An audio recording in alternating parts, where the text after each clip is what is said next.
analyse didactique, donc cet énoncé vers le raisonnement, vers la démonstration par récurrence. Alors, on nous propose des annexes, énoncés d'exercices, donc là on a des démonstrations. Ici, un exercice avec encore une démonstration, voir si c'est vrai ou faux, et un exercice avec une démonstration par récurrence assez classique. Alors, hop, on va s'intéresser. Alors, déjà, on va faire une première partie. Donc, classification d'exercices. Alors, pour chacun des 4 exercices donnés dans l'annexe 1, en indiquant sommairement la démarche qui peut être envisagée pour répondre à la question posée, précisez le type de raisonnement mis en œuvre.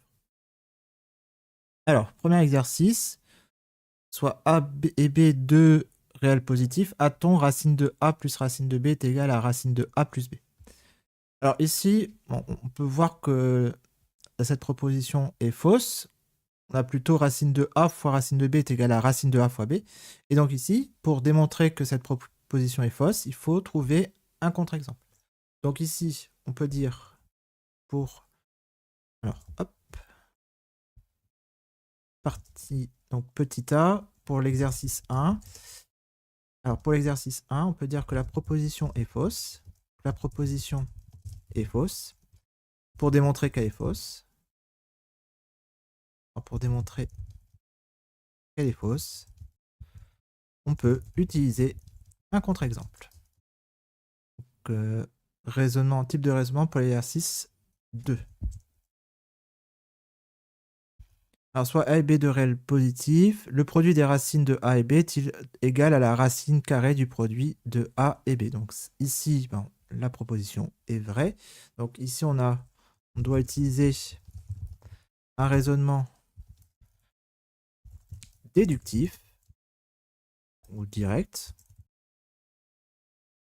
Alors, pour avoir une petite idée de ce qu'il faut, comment va se dérouler la démonstration, ici, on doit utiliser l'injectivité de la fonction qui a x associe x au carré. Alors, maintenant, exercice numéro 3. Si n désigne un entier relatif, on considère le nombre a égal à n, facteur de n carré plus 5. Démontrer que a est divisible par 3. Donc ici, pour démontrer cette proposition, on va devoir utiliser une table de congruence. On utilise ainsi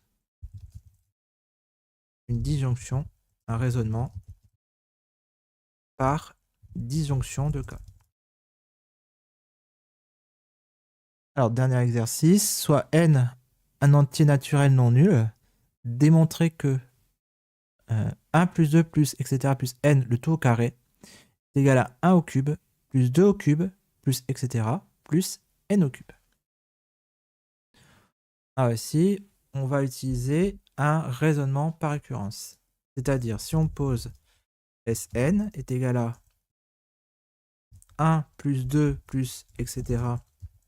plus n, et t indice n est égal à 1 au cube plus etc. plus n au cube, on a alors Sn plus 1 est égal à Sn plus, alors, oui, n plus 1. Alors ici, il faut mettre au carré. Donc, alors, donc Sn plus 1, ça va être... Alors, je vais plutôt mettre ici, ça. C'est Sn au carré. Ah oui, c'est ça. C'est Sn au carré. Donc, Sn plus 1 au carré est égal à... Alors, Sn au carré plus... Alors, il faudrait le n plus unième. Je pense pas qu'on pourra l'avoir, celui-là.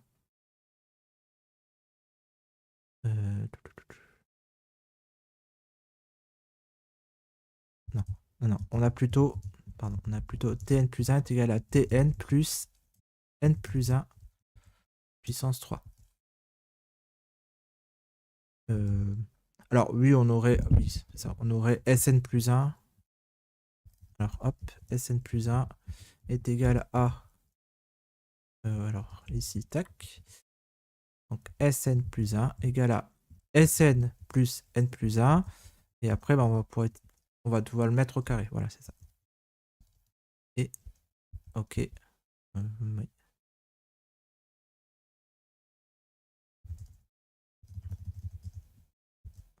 Ok. Alors ici, ça va faire ça.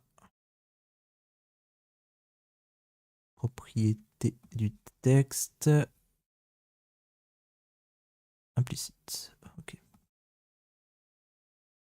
Donc on est donc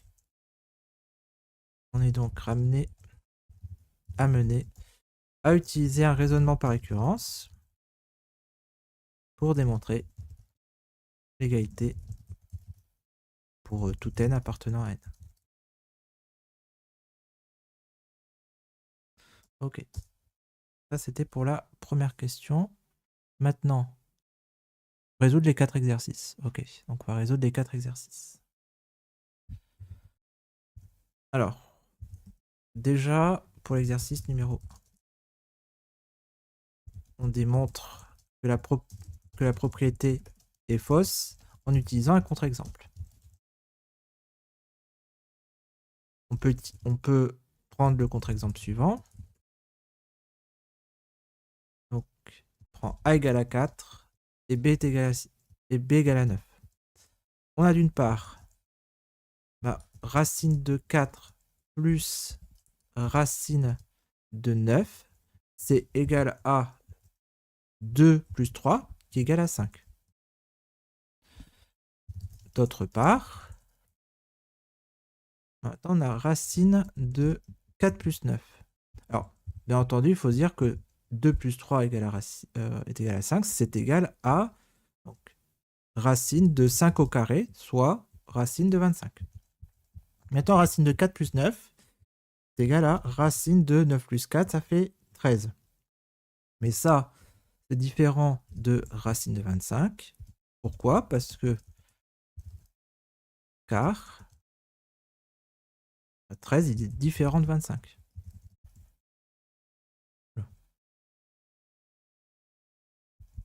Donc 13 est différent de 25. On a trouvé donc deux nombres réels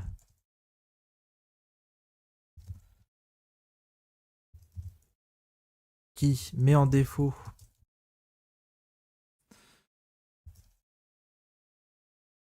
la propriété. Donc celle-ci.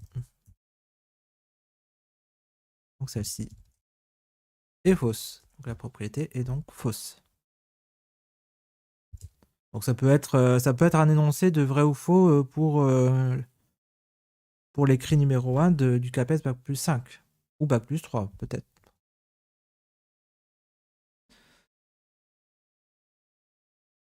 Alors maintenant, il faut montrer que produit des racines carrées de A et B est égal à la racine carrée du produit de A et de B. Bah, ici, bon, on va prendre la formule au carré. Donc, on a d'une part racine de AB, le tout au carré, bah, c'est égal à AB. Alors, bien entendu, on considère pour A et B deux réels positifs. Et d'autre part, on a racine de A fois racine de B, tout au carré. Bah, c'est égal à, donc propriété du carré, A fois B le tout au carré, c'est égal à A au carré fois B au carré. Donc ici on a racine de A au carré fois racine de B tout au carré. Donc racine de A au carré. Alors normalement, si on ne soucie pas du signe de A, ce serait valeur absolue de A, mais comme A est positive, on peut dire que racine de A tout au carré est égal à A. Égal à A fois B. Donc ici, bien entendu, on utilise grand, grand A fois grand B, le tout au carré est égal à grand A au carré fois grand B au carré. Ici, on a bien égalité. Donc la propriété... alors, bien entendu, comme... Oui, on peut dire ça. Comme la fonction f, il y a x associe x au carré est injective. On a donc racine de AB tout au carré égale à racine de A fois racine de B tout au carré. Cela implique, right arrow, cela implique que racine de AB est égale à racine de A fois racine de B. Égalité proposée a bien été démontrée. Donc la propriété est vraie.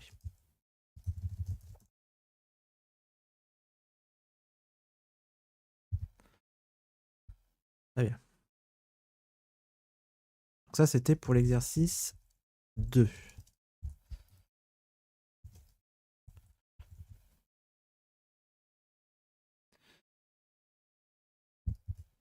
Alors maintenant, exercice numéro 3. Alors, n désigne un entier relatif. On considère le nombre a égal à n facteur de n carré plus 5.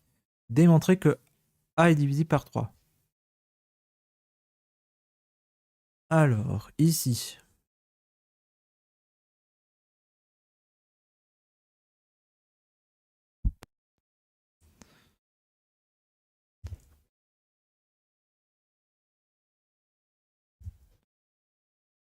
alors, donc là, il faut raisonner modulo 3.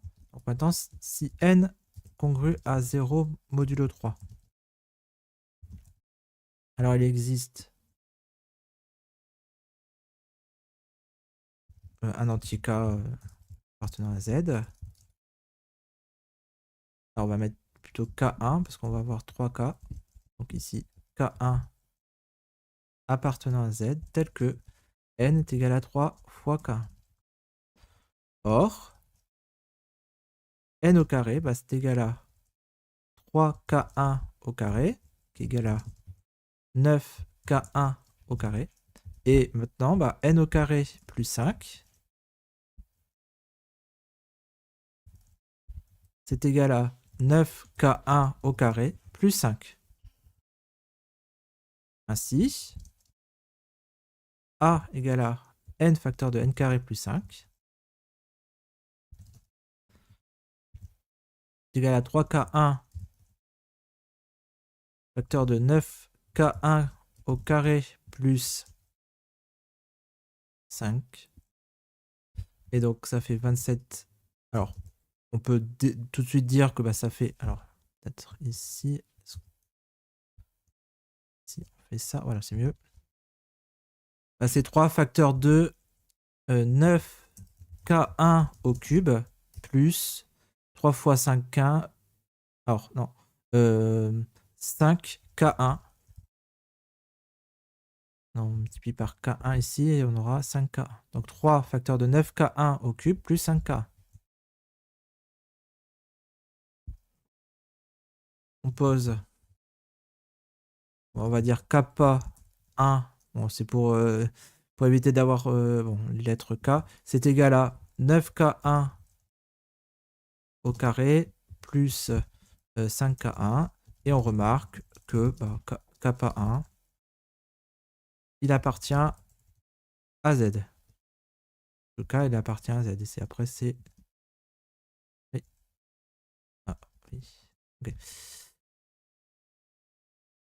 Donc ici, A est divisible par 3 si n, bon plutôt, je vais dire, si n est congru à 0 modulo 3, alors A est divisible par 3. On fait la même chose, alors je vais faire un petit copier-coller. Pour n congru à... Voilà, oui. Hop. N congru à 1 modulo 3 et n congru à 2 modulo 3. Alors, ça va faire quoi? Donc, si n congru à 1 modulo 3, là, on va dire si n est congru à 2 modulo 3.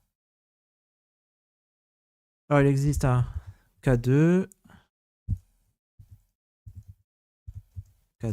appartenant à Z. Est-ce que n est égal à K2, 3K2 plus 1? Donc là, on va avoir K2 plus 1.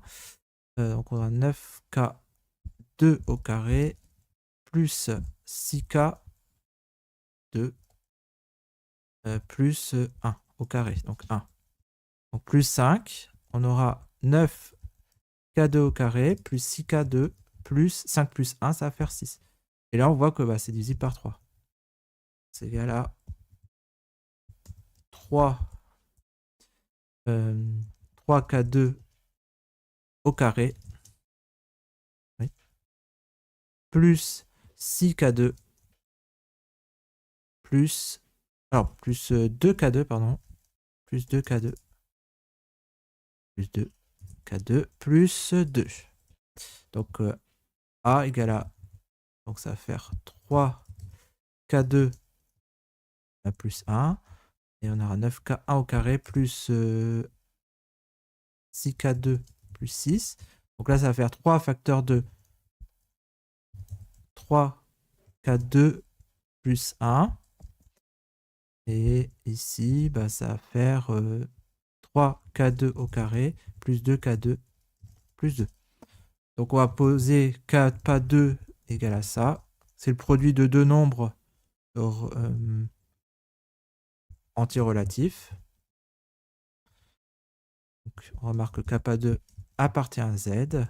Donc, si n est congru à 1 modulo 3, alors A est divisible par 3. Et maintenant, si n est congru à 2 modulo 3, il existe K3 entier. Oui. K3 plus 2. Ensuite, là, on va avoir K3 plus 2, ce qui va donner 9K3 au carré plus 6K3 plus 4. Quand on avait additionné par 5, donc ça c'est carré, 6K3 plus, donc 5 plus 4, 9. Et ainsi, on a n carré plus 5. Alors là, on pourrait dire que ça vaut 3 facteurs de 3K. Non, c'est pas la même chose. K3 au carré plus 2K3 plus 3. Donc on va voir ça. Je vais mettre en copier-coller. Alors ici, ça va faire 3K3 plus 2. Et alors ici, on va voir K3 au carré plus 6K3 plus 9. Et 3 facteur 2. Alors ici, voilà, facteur de 3K3 plus 2. On va poser K3 égale à ce nombre, qui est le produit de deux nombres antirelatifs. K3 mais appartient à Z. Donc si n congru à 2 modulo 3, alors A est divisible par 3. Bon, voilà, donc ça c'est vraiment la méthode en utilisant juste les divisibilités et les écritures algébriques. Maintenant, je vous ai dit, mais on peut utiliser une table de congruence. Alors, table de congruence, voici comment on peut l'utiliser. Autre méthode, table de congruence. Alors, hop, insertion, tableau. Donc ici, on va avoir donc n au carré, n plus 5 est le produit. Donc grand A. 1, 2, 3. Ok. Alors, n congru à k modulo 3. Et ensuite, on va avoir... Bon alors, ouais. On n'a peut-être pas besoin de la deuxième ligne parce que le n est déjà dedans. Donc alors, mettre là, et ça j'enlève. Ok. Donc, n au carré congru à k modulo 3. Ok. Et n au carré plus 5. Plus 5. Et ensuite, bah, le produit A égale à n facteur de n carré plus 5 congru à k congru à modulo 3. Je vais plutôt le mettre comme ça, tiens.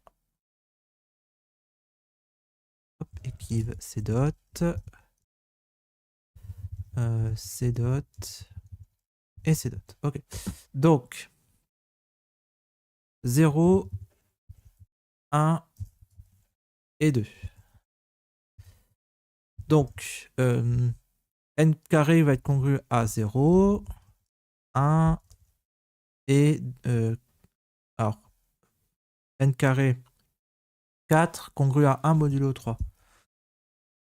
N carré plus 5, bah, ça va faire 5, 6 et 6. Mais 6 est congru à 0 modulo 3. 0, 0. Donc maintenant, si on fait le produit, bah, on aura 0 fois 5, 0. 1 fois 0, 0. 1 fois 0, 0. Donc ici, on remarque que là, on a une ligne de 0. Donc, pour tout n appartenant à z, bah, on a A congru à 0 modulo 3. Donc A est divisible par 3. Donc voilà. Pour tout n appartenant à z, A est divisible par 3. Donc ici, on a démontré la propriété. Ok, exercice numéro 4.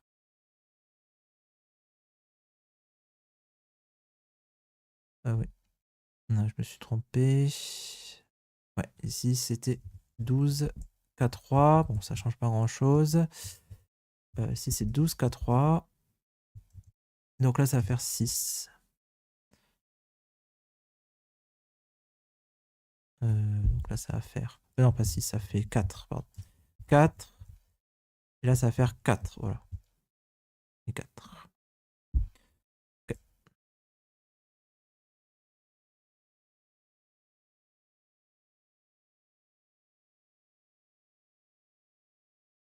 Alors maintenant, on va faire une démonstration par récurrence. Donc soit n appartenant à grand N.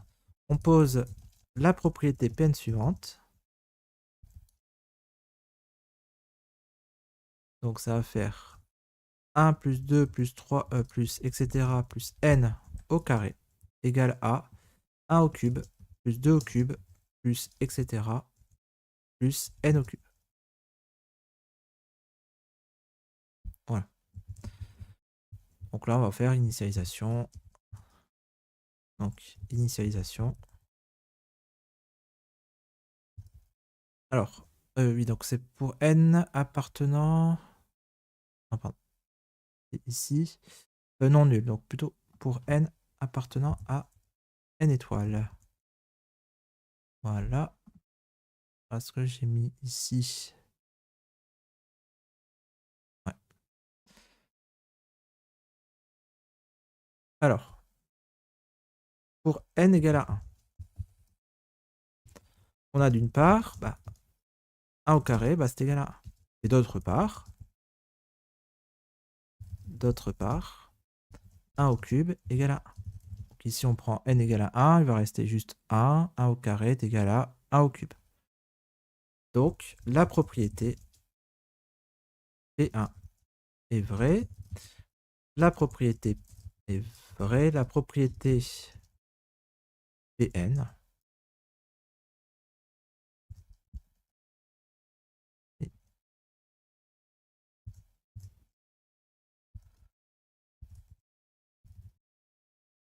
Pn a été initialisé au rang n égale à 1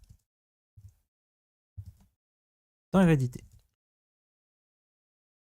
On suppose que pour un certain entier k supérieur ou égal à 1, la propriété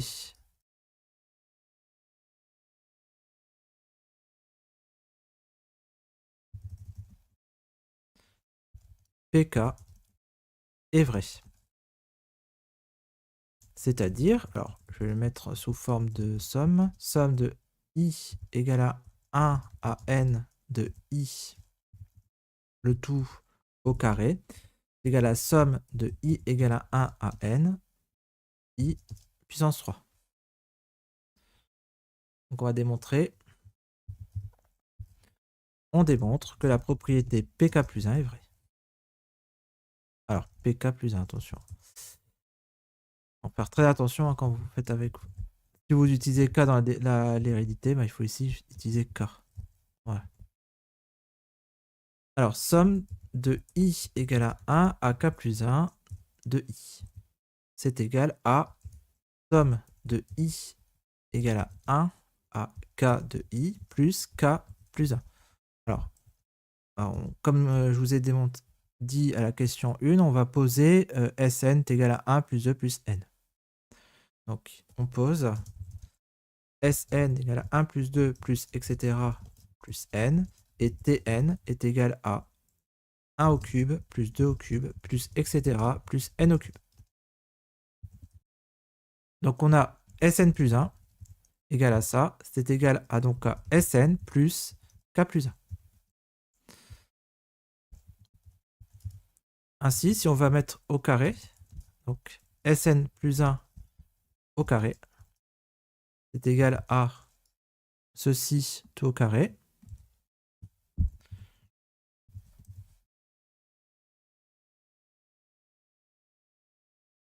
Oui. Tac, tac. Ça, tout au carré.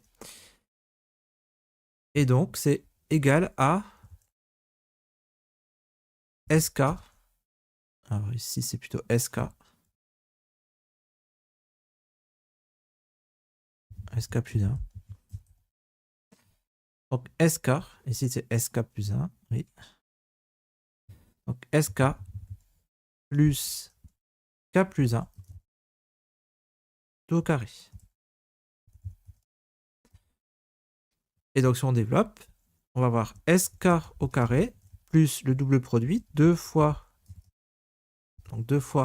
K plus 1 fois SK plus K plus 1 au carré.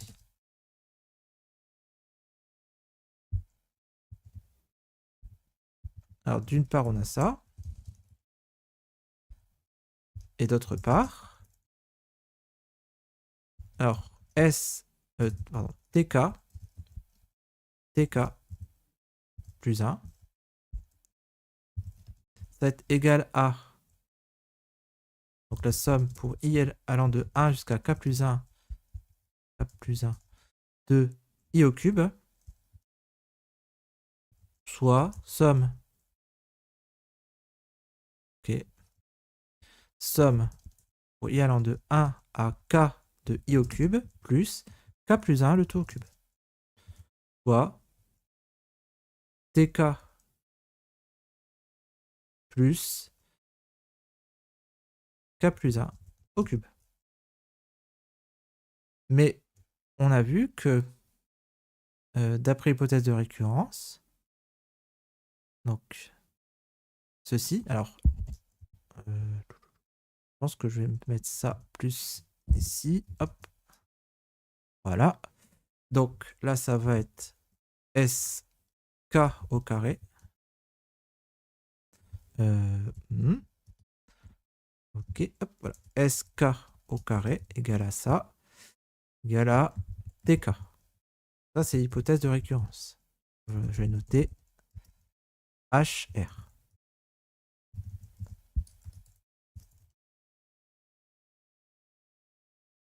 Ok, donc ça, d'après l'hypothèse de récurrence, over 7, hypothèse de récurrence.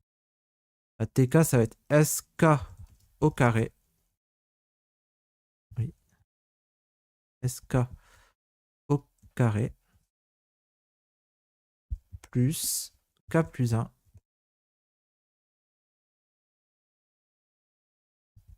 au cube.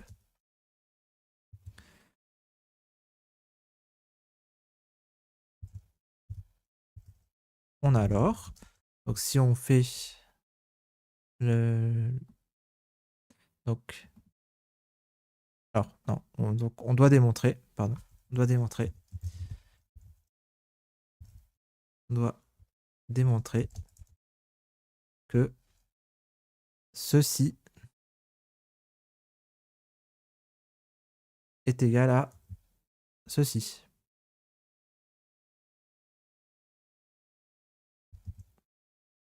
Ou encore, donc si on simplifie par SK au carré, parce qu'on le voit des deux côtés, on a ça égal à ceci. Si et seulement si. Ah. Donc ça va faire... donc si on va factoriser par K plus 1. Ok.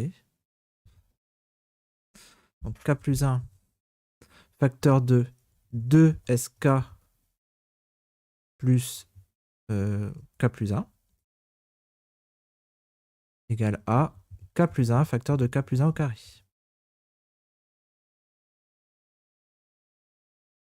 Ouah. Ok. Donc là, on peut factoriser par K plus 1. Donc on va avoir 2SK plus K plus K plus 1 égale à K plus 1 au carré. Ou encore 2SK est égal à K plus 1 au carré moins K plus 1. Alors si on développe, on va avoir 2SK égale à K au carré plus 2K plus 1 moins K moins 1, soit 2SK égale à K au carré plus K, soit K facteur de K plus 1. Mais ça, or, bah, en fait, SK, c'est quoi? SK, c'est la somme de K allant de 1, alors de I 1 jusqu'à K de I, bah, c'est égal à, donc somme de K de I de 1 jusqu'à K de I, donc ça va faire K facteur de K plus 1 sur 2. Donc, l'égalité est bien démontrée. Si on a bien cette égalité, là, cette égalité est vraie. Ah, oui. Donc ici, bah, la propriété PK plus 1 est vraie. Parce que si après, si on remonte les équivalences, ça c'est vrai. Donc on a, en remontant les équivalences, on a bien ceci. La propriété Pn est héréditaire à partir du rang n égale à 1. Donc, conclusion, d'après le principe de récurrence, la propriété Pn est vraie pour tout n supérieur ou égal à 1. Alors, on reprend sur cette démonstration par récurrence. Donc, on avait vu SK, c'est égal à K facteur de K plus 1 sur 2. Et donc, ici, on remonte les équivalences pour avoir que la propriété ici, cette égalité est vraie. Et donc, on aura démontré la propriété PK plus 1. PK plus 1 est vrai. Donc, la propriété Pn est héréditaire à partir du rang n égale à 1. D'après le principe de récurrence, la propriété est vraie pour tout n supérieur ou égal à 1. supérieur ou égal à 1. Et donc ici, on a bien cette propriété, ceci, pour tout cas appartenant, pour tout n supérieur ou égal à 1. Voilà. Donc ça, c'était pour l'exercice, première partie. Maintenant, deuxième partie. Annexe 2.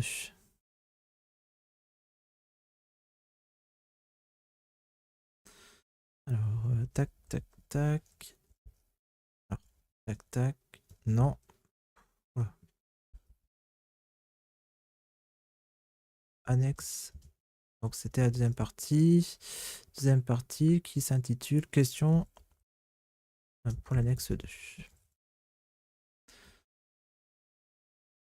Quel type de démarche cet exercice permet-il de mettre en défaut? Donc, annexe 2. Préciser si la proposition suivante est vraie ou fausse, puis justifier la réponse. Proposition pour tout entier n carré moins n plus 41 est un nombre premier. Alors, ici, on voit que cette propriété va être vraie pour des petites valeurs de n. Par contre, si on prend une valeur un peu plus grande, là, on va voir que ce nombre-là n'est pas premier. Donc ici, cet exercice permet de mettre en défaut la démarche par vérification d'exemple. Ici, tacitement, les élèves vont tester pour les premiers entiers naturels et vont remarquer que pour les 10, 20, 30, alors 20, 30 premiers entiers, la propriété est vraie.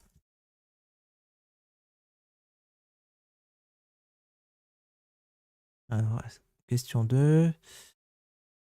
Ok. Donc là, on peut facilement donner un contre-exemple. Si on prend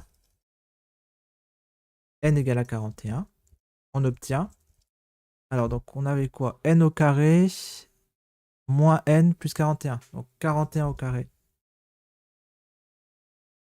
Donc 41 au carré. Donc n au carré.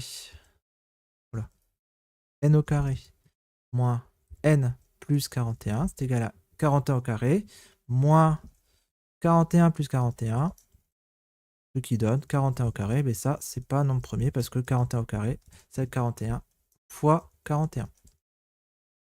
Donc le nombre admet ici diviseur 1 et diviseur 41 et diviseur 41 fois 41. 41 au carré.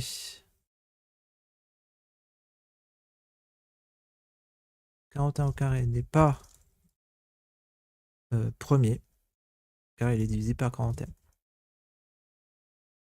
Divisible par 41.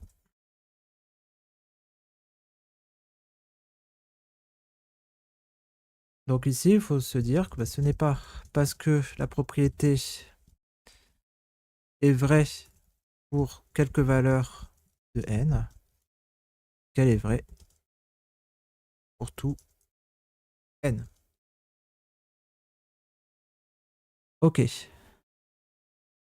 Alors, question numéro 2. Quel travail sur les quantificateurs peut être conduit à partir de cet exercice?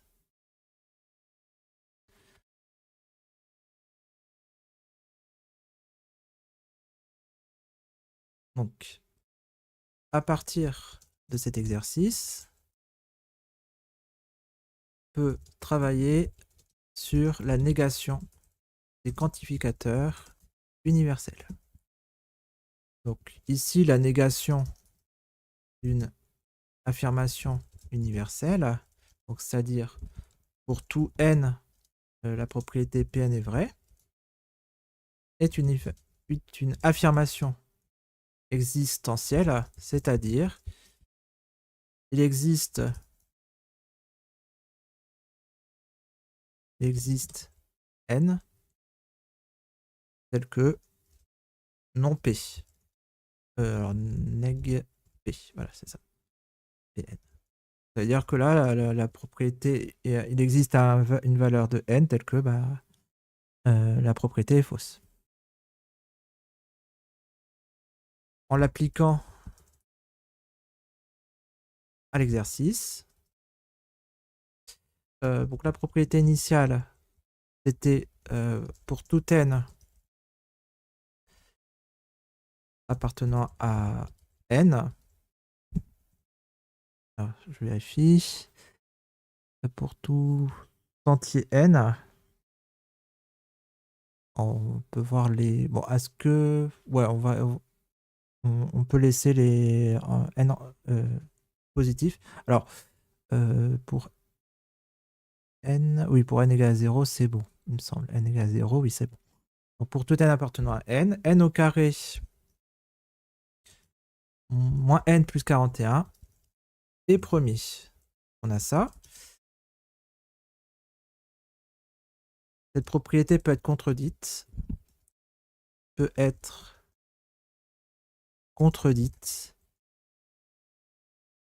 Par l'assertion il existe n appartenant à grand n, tel que n au carré moins n plus 41 n'est pas premier.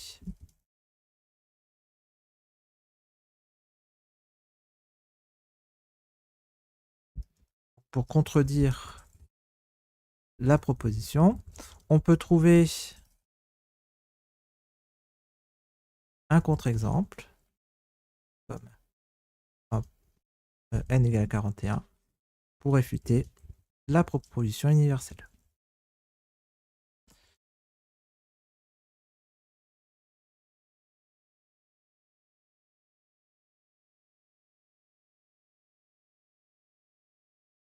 Ainsi, le travail pédagogique à faire en classe, pédagogique à faire face aux élèves, et de les entraîner à formaliser la négation d'affirmation universelle.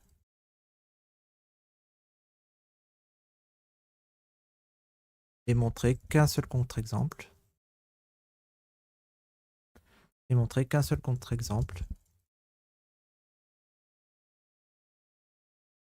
Suffit pour affirmer une universalité. Ok, donc ça c'était pour la question 2. Donc ici, en négation de l'affirmation universelle, c'est l'affirmation existentielle. Et utilisation de contre-exemple. Alors maintenant 3. Donner des arguments en faveur d'un temps de travail en groupe pour traiter cet exercice. Alors, donc ici, les arguments pédagogiques en faveur du travail en groupe sont donc favoriser l'émergence de stratégies variées. Alors ici, test de petite valeur, autorisation, Kn égale à 41.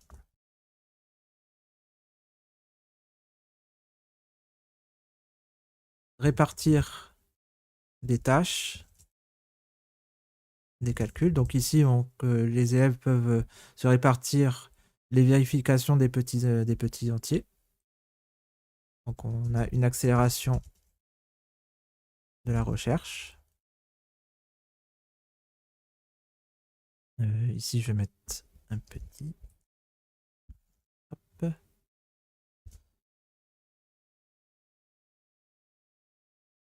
Ok. Développer l'argumentation et le débat mathématique. Confrontation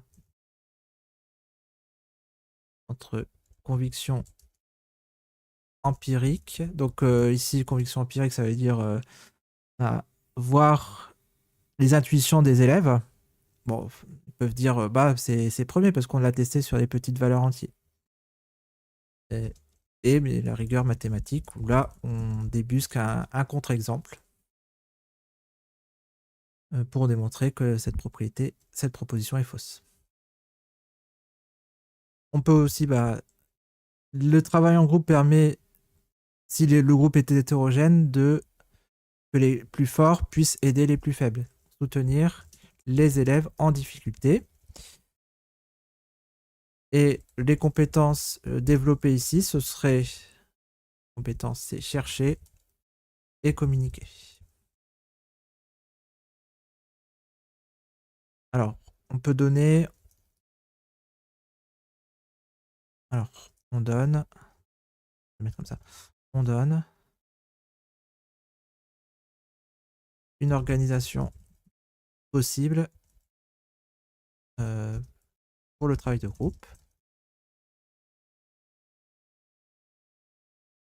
Alors, travail en groupe de 3-4 élèves, avec comme consigne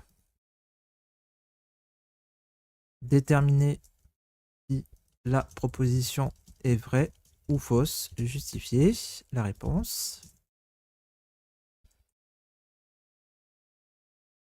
Mise en commun, collecte des résultats, débat sur les méthodes, contre-exemple, quantificateur et limite de la vérification. Donc ici, exhiber de la vérification, exhiber le contre-exemple. Et voilà, donc ça c'était pour l'organisation du travail en groupe. Ok. Ça c'est bon. Section. Donc maintenant, l'annexe. Question sur l'annexe 3.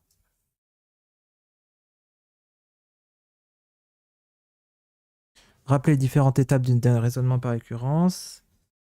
Comment pourrait-on expliquer à une classe de terminale la mise en défaut du raisonnement pour démontrer l'hérédité lorsque k égale à 1? Ok. Alors, ici, donc démonstration par récurrence. Donc, soit P, une propriété dépendant d'un entier petit n, avec ici n supérieur ou égal à n0. Le n0, c'est le terme initial. Si la propriété P est vraie au rang n0, ce qu'on appelle initialisation. Et si l'implication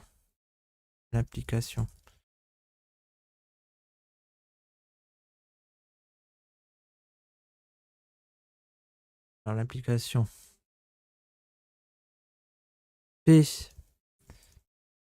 alors c'est ici, PK implique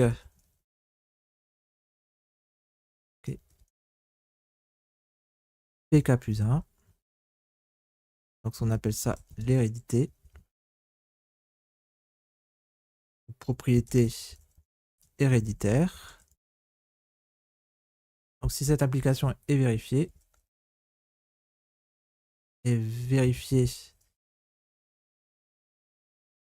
pour k supérieur ou égal à 1,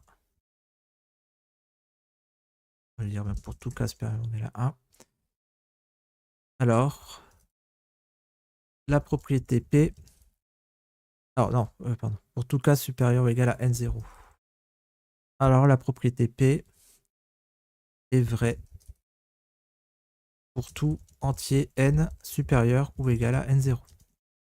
Donc ici, dans l'hérédité, vous fixez un entier k, c'est un peu pour dire, le k étant arbitrairement choisi, eh bien, là, on peut dire que c'est vrai pour tout k supérieur ou égal à n0. Ok. Alors, maintenant, petit 2. Alors, on va lire le raisonnement. On considère le raisonnement suivant. On note Pn la propriété suivante. Si une urne contient n boules, alors les n boules sont de la même couleur. Démontrant par récurrence que cette propriété est vraie, pour tout entier naturel n, on a pour tout entier naturel n non nul. Pour n égale à 1, P1 est vrai car il n'y a qu'une boule. Donc forcément, il a une couleur. Supposons que pour un entier naturel non nul K fixé, PK est vrai. Prenons une urne qui contient K plus une boule. On enlève une boule, il en reste alors K qui par hypothèse de récurrence sont de la même couleur.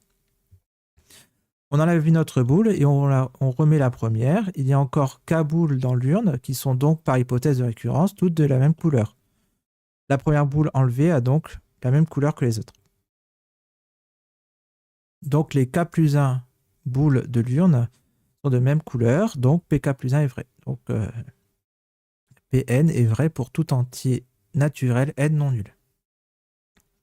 Alors, donc ici la question c'est pourquoi on ne peut pas avoir la mise en défaut du raisonnement pour démontrer l'hérédité lorsque k égale à 1.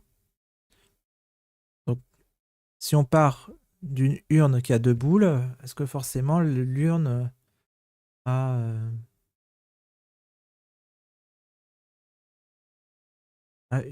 une boule de... Enfin, c'est la même couleur que la première boule. Donc, si on prend une urne avec 2 boules, une rouge et une bleue, on fait 2 groupes de boules. La première boule de couleur rouge et la deuxième avec la boule bleue. Les deux boules ne sont pas de la même couleur et bien entendu les deux groupes sont distincts. Donc la propriété P2, alors la propriété P1 n'entraîne pas forcément P2. Propriété P2.